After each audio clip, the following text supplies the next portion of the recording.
What is up, guys? If your G35 and 350Z is overheating, this is a video for you. So in today's video, I will be upgrading my cooling system and pretty much show you guys what to do to prevent overheating, whether it's your thermostat, whether it's your bleeding issue, whether it's just the cooling system is not strong enough for your tracheos. In this video, I'm going to cover all of that, and without further ado, let's get into the video. So basically, when it comes to overheating, there's only a couple of possibilities, right? So the most common one is there is a bunch of air in your whole cooling system. Basically, if you have air in your system, you are gonna overheat. You can have the biggest radiator, the lowest temperature thermostat, you are gonna overheat. That's the most common reason why your car is overheating. And the second one is actually your thermostat is broken, so which is down there. Don't worry, I'll get to that and I'll show you guys a perfect upgrade for that if it is broken. That is the second most likely why your car is overheating or why your VQ is overheating. And obviously, you know, if you push it too hard on the track and you might have a little bit of air in the system, but not enough to cause it overheat just daily driving. When you go on a track day, you are gonna overheat. As you guys can see, I have a little radiator cap that have a gauge on there, so when I drive the car hard and I finish driving it, I hop out, I can have a look exactly what temperature it is in my radiator and stuff like that, because I don't trust that gauge 100%. It's only a factory gauge. It doesn't read exactly what temperature it is, so definitely worth to invest into one of those. It's only cheap AliExpress stuff. I think it's like $10 or $20. It's really cheap. But yeah, first thing first, let me jack the car up, and I'm gonna go through this step by step to show you guys what is the upgrade you need, and if you want to stick with the OEM system, how to properly bleed your system to prevent you from overheating.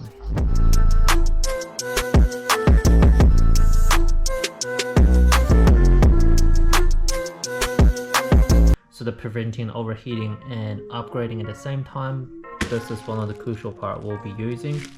I will do a little unboxing for you guys.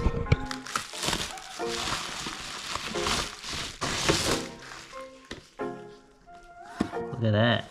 Oh man. So again, that's the part number for a genuine NISMO. You can see thermostat. As compared to the factory like thermostat, you would get so out of this unboxing you get like a brand new gasket and a genuine stuff. Says this is NISMO and genuine little airbox thing, and yeah, this is the actual thermostat. So as you guys can see, printed says NISMO right here. Basically with this, the biggest difference is that with a genuine stuff, I believe the thermostat opens at 76 degrees or something like that.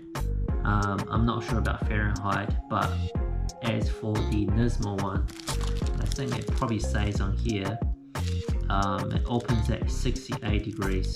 So yeah, basically that's like the main difference, and one of the reasons why your car is overheating on the track when you're pushing it hard is because the thermostat is opening too late. But also like obviously a bigger radiator always help, but yes, this is one of the pieces that would definitely help that situation. You guys still can buy this brand new online, and I think I spent about $80-ish on this, so it's actually not expensive. I know like Mishimoto and stuff like that, or Coil Red or something like that, makes 68 degree low temp thermostat too, but with the theme I'm going with the coupe. Obviously I won't go with NISMO. This is not the only piece that we're going to be installing today. Another piece that is pretty well known is the little bleeder valve right here at the back of the engine. This is plastic and they always break. If you don't know, this is where you need to crack it open to bleed your cooling system, which I'll show you in this video how to do it properly. We are going to be replacing it with a GK bleeder valve, but made out of aluminum. Without further ado, I am going to drain out my cooling first.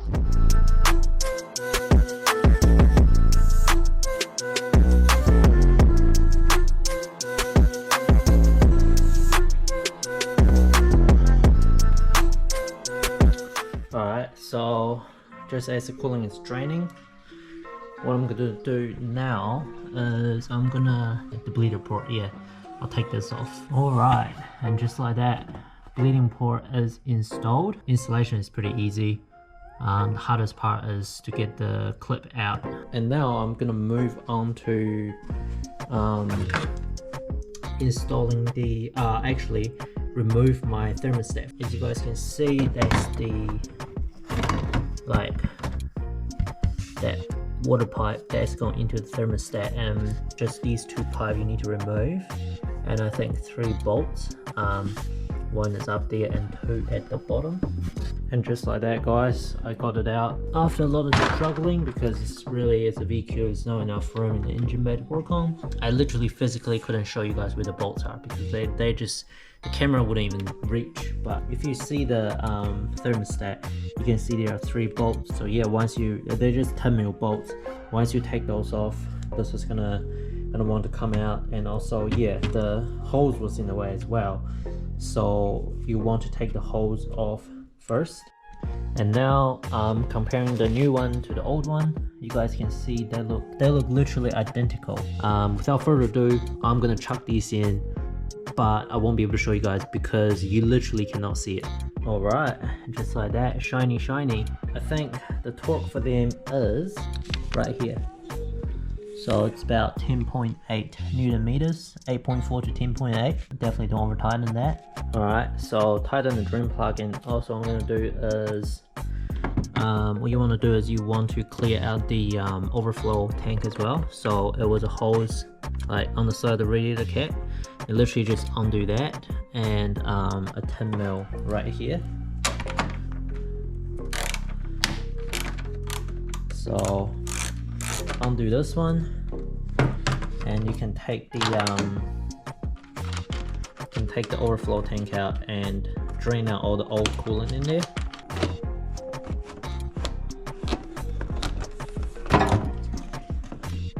Alright, and just like that, it's all cleaned out. So now I'm gonna start filling the engine up with the coolant. The coolant I am using is Penrite OEM Blue. I usually buy coolant concentrated because you save a lot of money buying concentrated than the pre-mixed stuff. And then I just get a bottle of literally just a full bottle of distilled water. Usually most people mix coolant 50-50%. What NISMO said is, so if you are doing a standard one, you want to mix 30% of coolant and 70% of water. Or if you live in a super cold place, you should mix half, so 50-50.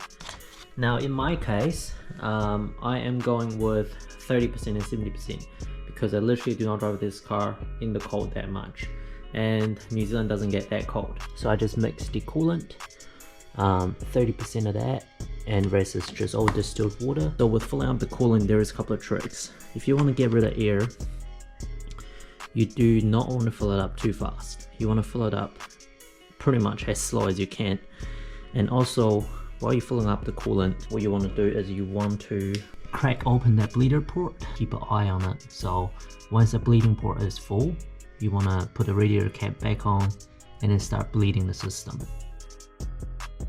You can see coolant was pretty much like at the top of the cap.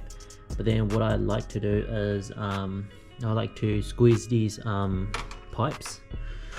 So I like to squeeze that hose, the return and the one to the radiator.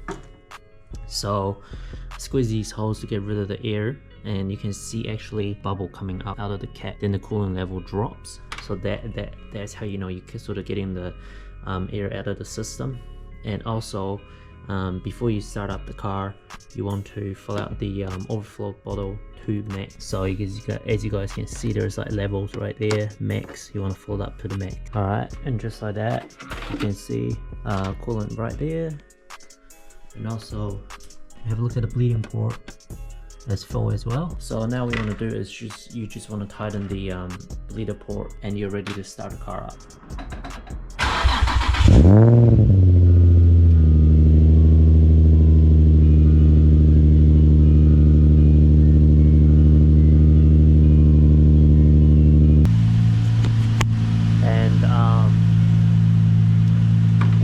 What you guys want to do is you want to have your heater like all the way onto the max, and you want it to like cycle through all your heater cores and stuff like that.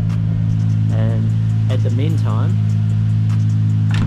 we should check for leaks, like say there's any leak from the thermostat, if there's any leak from the drain plug, all the stuff like that, which I've just had a good look and it's all good.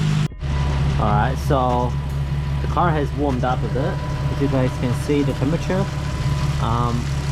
Now the thermostat is still not open because the thermostat opens at 68 degrees. And also I just felt that you can feel that water pipe. If it's cold, that means the thermostat hasn't opened. That means the coolant only looping around inside of the engine. It's not going to the radiator or back or anything. So what you want to do is you want to very slowly, gently rev the car to 3000 RPM and hold it for 10 seconds.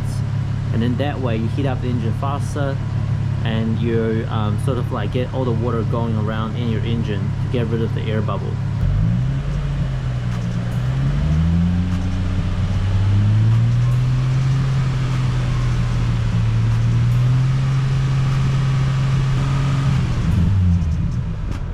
And you just keep repeating that probably 3 to 5 times.